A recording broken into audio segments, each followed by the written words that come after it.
Welcome to r/Pettyrevenge, where a neighborhood douchebag gets a taste of his own medicine. Our next Reddit post is from Titan's Front Row. Last spring, my old neighbor, who was a saint, sold her house and moved away. The people who moved in were awful. The guy, Pete, owns some sort of new black Mustang that sounds like it has no muffler. And he revs it up and down the subdivision streets in the evenings literally 5 days a week, when a lot of people, myself included, sit on the back porch and watch TV during the summer. It's relentless. This guy also drives up and down the state highway that's on the other side of my house doing the same thing, but louder because it's a 55 mile per hour speed limit. You can hear it for miles. And he has a friend over regularly in the backyard, and they sit there on the weekends and some weeknights, just revving up the car. It's truly so loud that you can't do anything but wait for him to be done. There was a big Facebook conversation in the HOA group, and a bunch of neighbors politely asked him not to do this. Pete's exact response, "I pay a lot of money for this house. I'll do what I want in my own yard. The streets are public." Well, I didn't like that, so here's what I did next. Our subdivision has about 150 houses on about 300 acres. It's big. Most of the properties in the subdivision are between 1 to 4 acres in size. I have a 3-acre corner. Due to an agreed-upon land split sale 10 years ago between the HOA, all neighbors within the vicinity, and former owners,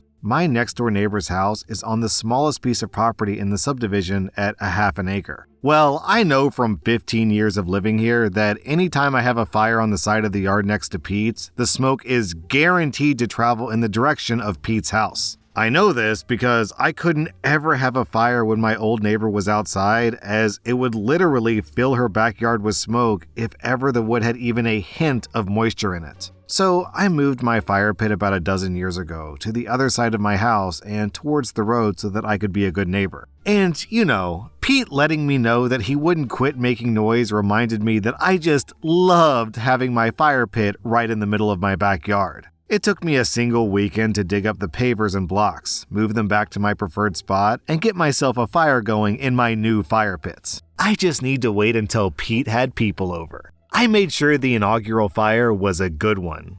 Pete had friends over. It was a nice day, so I got the fire started. I got it just about started, and then I added all the wettest, grossest wood that I could. And about 10 minutes later, Pete and all of his friends were visibly upset by the stench, so they all went inside. They came back out a little later. I added more wet, nasty wood, and they went inside again. I kept that up the entire day, and then I added a bunch of grass clippings to keep it going over the night. The next day, still smoldering, still smelling awful. I put out a Facebook post on the HOA website that let people know that I'd be continuing to utilize my fire pit as often as possible, so they could bring me their lawn scraps. I had about 20 people respond in a few hours saying their clippings were all mine. I kept that fire going. My dogs are good alarms, and they rush outside anytime anybody is in Pete's backyard, so I would hear the dog scramble, go out, and add more clippings. After about 3 weeks, Pete and his wife came out and very kindly asked me what was going on with the fire pits. The wife very politely informed me that her hair would smell like a campfire if she went into her backyard for any amount of time, and they could smell it coming into their house through their ductwork.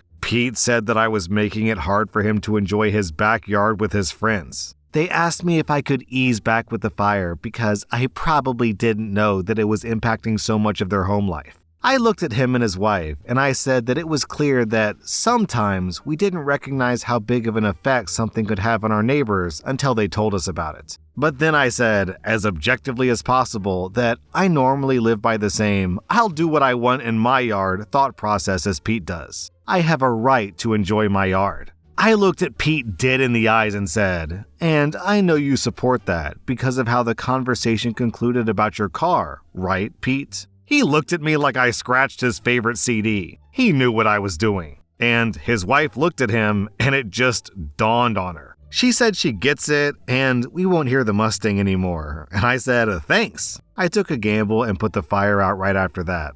It was the right call. I haven't talked to them much since. I'm not too concerned about that because I haven't heard the Mustang since either. All in all, a pretty good little case of petty revenge. OP figured out the secret to dealing with obnoxious husbands. Don't fight the husband, just recruit the wife.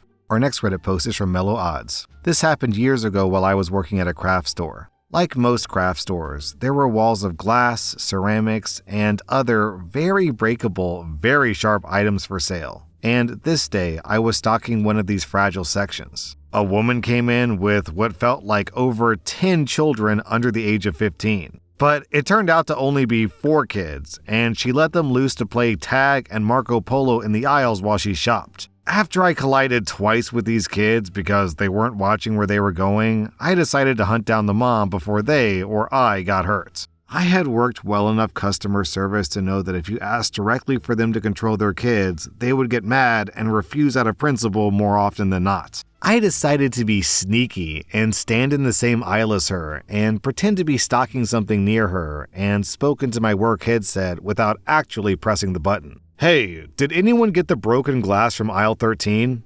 No? Okay then, I'll be over there in just a moment to get that cleaned up. Suddenly, the lady realized there might actually be danger in letting your young children sprint around a store. And she immediately gathered them all up and they stayed by her side for the rest of the trip. After this, I used this strategy every time a customer decided we were their free childcare, and it worked about 90% of the time. Then down in the comments, we have a similar story from Pickle Grapefruit. Lol, that's a bit like the time that my brother-in-law warned the kids lighting fireworks in the alley behind his house that he saw cops in the street. The kids yelled, "Thank you," and sprinted off to light them elsewhere.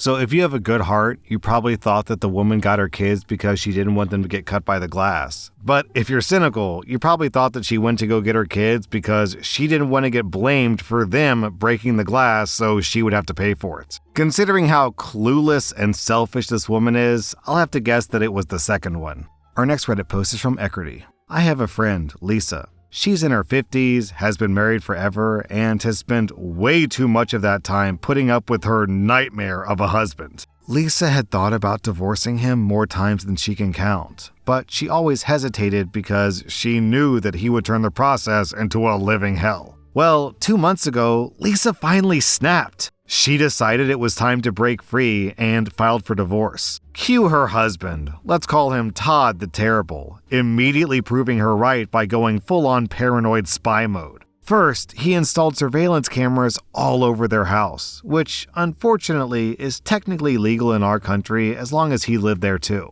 But Lisa's pretty sure he also planted some illegal listening devices because, get this, that's the exact advice he gave his brother during his own divorce. As if that wasn't creepy enough, Todd took her car for 2 days because it's the family car, right after she handed him the divorce papers. He never uses his family car because he has his own car. That's plenty of time to slap on a GPS tracker or a few bugs, right? His excuse for all this James Bond level nonsense, he claims Lisa is cheating. Spoiler, she's not. But here's the kicker. In my country, divorce means splitting everything 50-50 regardless, unless something truly extreme comes up. So even if Lisa were sneaking off to rendezvous with the entire team of Kansas City Chiefs, it wouldn't change a thing. Todd's tantrum was entirely pointless. Now, Lisa doesn't have the time or money to check her car for gadgets, and the whole situation is understandably frustrating. So I suggested the perfect petty revenge, turning his creepy surveillance obsession against him. Now, when she's in the car, she regularly puts on a show, loudly announcing gems like, "Your dick is so small that I need a microscope to find what you're working with. You're the worst intercourse I've ever had, and I've had bad intercourse. I feel sorry for your future dates. They'll need a search party to find any satisfaction." She's tried it a few times now, and tells me it's more satisfying than therapy. I like this suggestion from Deleted, who says, "Time to gaslight." I'd say, "I finally did it. I hit it. He will never find it. And if the judge asks me, I'll just tell her that I don't know. I hit it so well, he won't even think to look there." Of course there's nothing, but it'll drive him crazy. Our next Reddit post is from Griggs by John. My ex and I were planning on separating. It was a toxic relationship. He was a controlling narcissist, and I'd been under his thumb for far too long. I was in counseling, and my therapist and I mapped out the best way for me to get out, although the details of the plan were my idea. I got a better paying job. I opened my own bank account. That was a huge fight, and I figured out where to go to. He knew that I was leaving, and he even went through the house and marked all the things that were his that I couldn't take with me, which was basically everything we purchased throughout our 13 years together. I was only allowed to take the items that I came with when we moved in together. He planned to take the day off from work on a particular Thursday and would be there to supervise my move to ensure that I only took what he approved.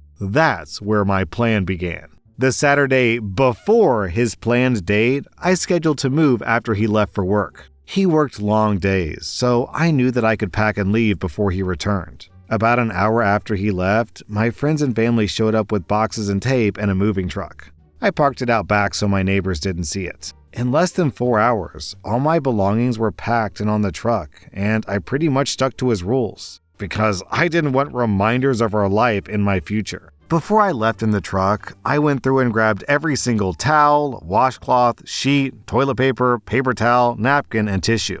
I took anything and everything that he couldn't wipe his butt or his nose with. And I took the carpet runner that was at the front door, leaving the tape that secured it to the floor. That way, as soon as he walked in, he would know that I was gone. Imagine coming home from work after a long day, expecting one thing and finding another, and then not having a single tissue or toilet paper to use. My best revenge was building a happy new life, but that day made me feel so good. I know a lot of people prefer to poop in the safety and comfort of their own home, so he might have been saving it just to get home, poop, and find out, damn, I don't have any toilet paper. Our next Reddit post is from Dad's Milk. I was at the state fair looking at the butter sculpture. This old dude is standing next to me recording it as it spins around because the sculpture has 2 different sides to it. This little girl, maybe 3 years old if I had to guess, runs up to it and presses her face and hands against the glass, all excited. I laughed because I found it cute. I remember being young and that excited for silly things. But the old dude next to me immediately starts complaining. Specifically, he said, "Jesus Christ, get out of the way." And keep in mind, this girl isn't even tall enough to mess with his precious video. If anything, he should have been happy to catch a genuine state fair moment. But nope, apparently in his mind, he deserves to get a completely uninterrupted video. The mom awkwardly apologized and pulled her daughter back. I was immediately livid though.